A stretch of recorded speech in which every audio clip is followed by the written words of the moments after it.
This video is going to be a slurry of a bunch of different things that I've learned over the last couple of weeks. One, after going to a really big spiritual event called Conscious Life Expo in LA, learning more about synchronicity and also just kind of learning more about healing and how healing has an effect on our body, our mind, and everything, really. So I don't even know where to start. Well, the easiest thing for me to talk about is some of the things that I learned at the Conscious Life Expo. This is one of those conventions where you go and there's speakers and workshops, and there's also like a ton of vendors. And again, it's the second annual, so it's like really big. They've been doing it for 22 years, or 22nd annual is what I meant to say. So originally, I found out about this event on TikTok like a year ago. And I was just like, how did I just miss this? That's crazy. I'm going to go next year. And I planned on it. I manifested it and it came true. And I'll talk more about the manifesting that a little bit later. So as soon as I got there, I was just like super excited. I was overwhelmed by how many people were there and how much there was to do. I was my focus being this sort of like spiritual journalist right now, I guess that's what I call myself, was to go and interview as many people as possible. And my first thought was try to connect with the more commonly known speakers that were out there, the more popular speakers like Bashar, Elizabeth April, Linda Moulton Howe. If any of those names rings a bell, by the way, then you're probably going to be interested in this event because it was pretty cool. So first day, I was all over the place. Had a lot going on in my mind. Second day was really interesting. Second day, I noticed that as soon as I arrived at the event, I was overwhelmed by like this anxiety that I had. And I'll tell you exactly what it feels like so that if you feel this way, then this might help you. I felt nauseous. I had a slight headache. I felt faint and dizzy. I felt like there was a knot in my throat. It was stuck in my throat. Like I couldn't really speak without feeling like I needed to swallow, which was really interesting. I felt like it might have been possibly a panic attack, but I've had panic attacks in the past, and it didn't feel like this. So I assumed that's what it was, but I eventually, after dealing with that for hours on the second day of the event, I put two and two together and I realized that I'm around a lot of people with some really big auras, people who have energy fields that are massive, people who are healing themselves. I can feel their energy, you know? And what does that tell you? That's me being an empath. And this is something I've known for a long time, but this is the first time that I've ever felt like that for a long period of time. Usually it would come in waves, like every once in a while. But this time it came in waves in that second. I'm talking about literal, like it was almost like someone was walking past me with this feeling that was making me feel uncomfortable. But no matter how much I glanced around the room and looked around, I couldn't find the source. But that's because the source was me, or technically the source I was feeling, if that makes any sense. Anyways, so I'll talk more about empath and being an empath in another video, I think. But that is one of the things that I did learn about myself in this or at this event. Another thing is just realizing how many people are on their journey and how proud I am of them and how proud I am of myself for showing up to an event like that, an event that I didn't even know anything about, 3 years ago. I didn't know this even existed. Didn't know what being an empath was, didn't know what meditating was, didn't know what higher self was, all these different terms. Like I've learned so much over the last couple years and I'm so proud of myself. So, one of the really interesting things that led me to that event, and this is great. This is a great story, I promise. There is a channeler called Daryl Anka. That's his actual name. So there's this thing called red light and green light synchronization that Daryl Anka, who is a channel for Bashar, which is an extraterrestrial being speaking through Daryl, has spoken about over the last like 35 years, Red light, green light synchronization is basically the act of manifesting something, but allowing your higher self to determine whether it is a green light for you or a red light, meaning that your actions in that particular, manifestation event, if you are seeing a synchronization that is telling you to go or hold on or pause for a second and just take a second, take a break, and allow more synchronizations to come through before you act. Basically, that's what green light and red light synchronization is. So I'm going to give you an example of what that was to me most recently. When I reached out to the Conscious Life Expo team, I asked them for a press pass so that I could attend the event free and interview as many people as I wanted.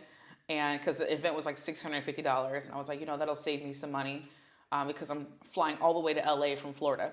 Anyways, at first they told me no, and this is a month before the event. They told me no.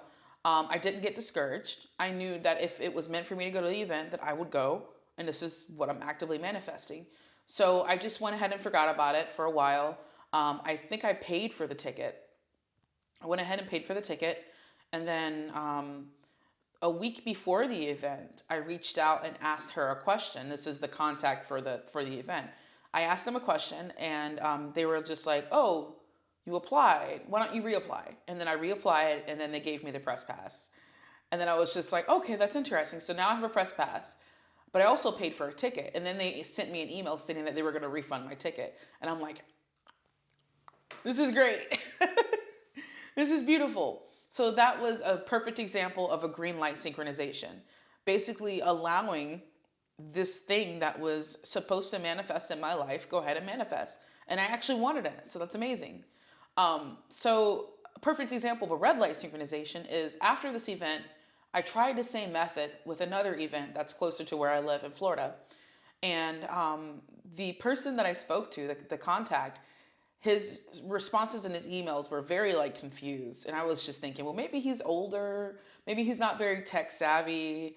Maybe he's just not interested in knowing more about what I do or giving me a press pass, because we're about 15 emails in and he still hasn't said a yes or a no. And that for me, was a red light synchronization.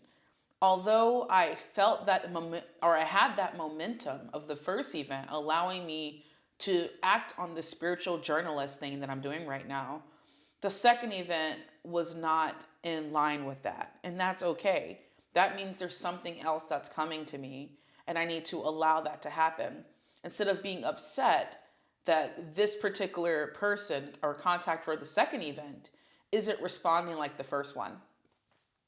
So if you are if it's actually sinking in now what green light and red light synchronization is, then I really, really hope that you possibly considering whenever you get a no, or whenever you have a very obvious wall in your way that's stopping you from getting what you want, understand that it's not a permanent no.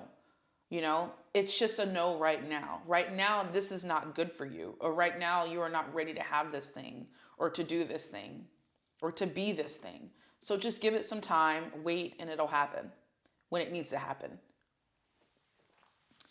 Let's see. Another thing that I learned over the last couple of weeks was a nice little reminder, a beautiful reminder. And I'm so grateful for this, because some of the things that happened over the last couple of years, and this is for you guys too, if you have learned so much over a certain period of time, sometimes it's good to have a reminder of how much you've learned. So more specifically, I was at work, and this is my day job. I have a day job, and then I have side quests that I go on, right? So in my day job, I caught one of my coworkers saying some really negative things about me, two of them. One I really did like. I thought that we were bonding pretty well, and I loved talking to this person. But I did know that he had an allegiance with, another coworker. So, and that's fine. That's kind of how people move. They move toward more of the person that is more in alignment with their consciousness level, and that's okay. That's their theme of consciousness, and there's nothing. I'm not saying anything bad about it. I'm not saying anything negative about them per se. Not anymore, right?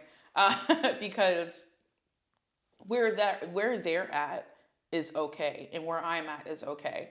So more information. I overheard them speaking about me, saying some negative things. My first initial reaction was to just go ahead and make sure that I didn't hear that anymore. So I just shut my door and played some music, some soothing music, because I could feel that feeling of emotion bubbling up inside of me. And this emotion is indicative of trauma in my childhood, being in school and being viciously bullied by people just because I was different, you know? And because I started feeling those emotions, and I didn't make that connection just yet, right? By the way, I didn't make that connection right off the bat. First, I started speaking to my guides because I started feeling, a little anger coming in. I started thinking of ways that I can get back at them. And I'm like, oh, no, I'm not that person. I am not that person. So let me speak to my spirit guides, my higher self. And my higher self or my guides, and sometimes I don't know which one it is. It doesn't matter. It doesn't matter. As long as it's positive and it's something that helps me, right? My higher self responded by saying, why don't you ask the right question? You're not asking the right question. And I'm like, okay, the right question would be, show me the truth. Can you show me the truth, please? And what I mean by that, or what I meant by that, was show me the truth of the situation. And in my hopes of hearing exactly what I needed to know to allow me to see this situation in a different light, in a different perspective, from all the emotions stripped away, all the ego stripped away, down to exactly what it was. And that was that I was being triggered by, hearing my coworkers do that. I was being triggered, and it connected to a trauma that I had not dealt with yet. And that trauma was rejection. It's a rejection wound, So I was like, oh, okay. So no matter what, once again, no matter what, this is all about me. It's always about me. It's always about you, never anyone else. So I considered that, and I was just like, okay, I am going to look at it from the perspective of someone who has healed from the wound of rejection. And when I looked at it that way, I was just like, okay, that's okay that they were saying things about me. And ever since then, every once in a while, whenever I have this anger bubble up, whenever I think about it, I just remind myself of the truth of the situation. For me, when I speak to my higher self and my spirit guides, when I say I hear them, I literally hear my own voice. It sounds just like me. But when I'm asking a question in my mind or out loud, it's the response that I get right away that I know is them. So yeah, other than that, I just want to remind you of a couple of things. I have a free mirror work workbook on my website, or on my little temporary website that you'll see the link in the description. I have an option for you to ask me questions if you are just beginning your spiritual awakening and you're completely lost. I can help you. And also, I'm going to events because, once again, my goal is to be like the spiritual journalist person and travel and record people and allow them to tell their stories and interview them, et cetera, et cetera. So I'm going to a lot of events across America, like the 1111 portal in Sedona on 11/11 this year. Contact in the Desert. I'm going to be walking around with a bunch of extraterrestrial and, UAP and UFO enthusiasts.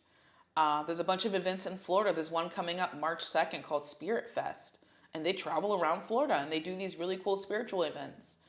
And then there's a new Life Expo, which is in Florida. And that's the second event that I was referring to earlier in this video. So if you're interested in meeting up with me at one of these events, please let me know in the comments or just send me a direct message. Thank you for existing. Thank you for watching my video. Don't forget to like, don't forget to subscribe. And if anything I mentioned helped you in any way, please leave me a comment.